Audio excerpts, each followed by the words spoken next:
Hey everyone, for the last video in this white paper series, I wanted to talk a little bit about uh, repeating language and some of the best ways for handling that. So we've seen repetitive language in our white papers all the way back when we did the proposal.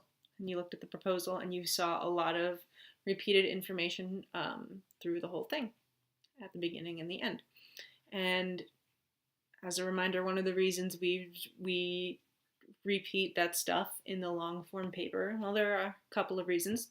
Um, One, people don't always read these in order. It's nice and ideal when they do, but that's not how it happens. A lot of times people will jump around reading these reports, searching for the sections that are most important to them. So um, if people aren't reading everything in order, they might miss information. And so it's important to repeat key pieces of information at key points to ensure that people are on the same page.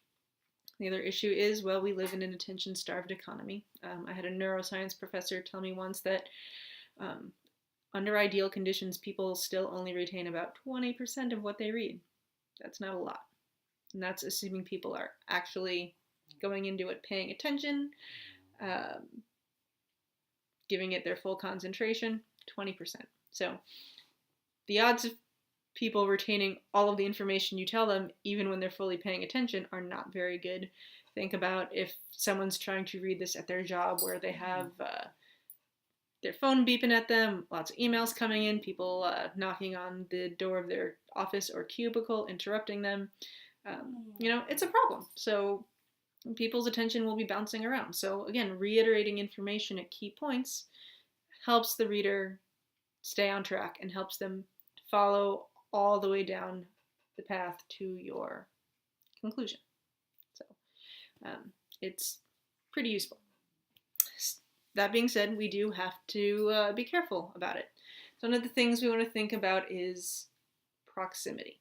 So by now, I'm assuming you've read the PowerPoint on recommendation on abstracts, on executive summaries. I assume you've read the PowerPoint on executive summaries. If you haven't, do yourself a favor, pause this, flip through that, just for your own edification.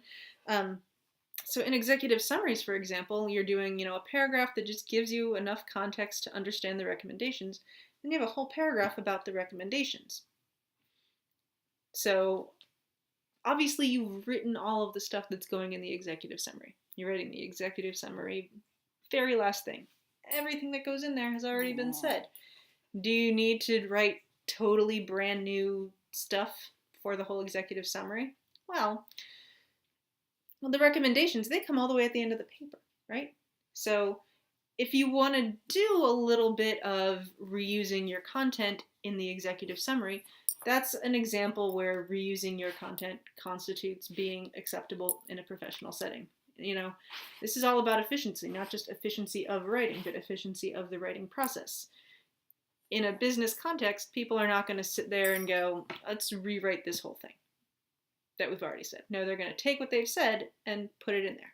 Now, a couple of caveats. One, just directly copying and pasting is not always going to work. Depending on the report section, depending on the greater context, there's a good chance you'll have to do at least some reworking of some of your sentences, just so things make sense. So it's not just a simple copy paste done. You've actually got to go and really evaluate and say, is this really working in this context? Is there a little more massaging or tweaking that has to be done so the reader really gets it? So also we want to think about proximity. So one thing I see a lot is people do the executive summary, they just sort of copy and paste everything from the whole rest of the paper. Well, what comes right after the executive summary? The introduction.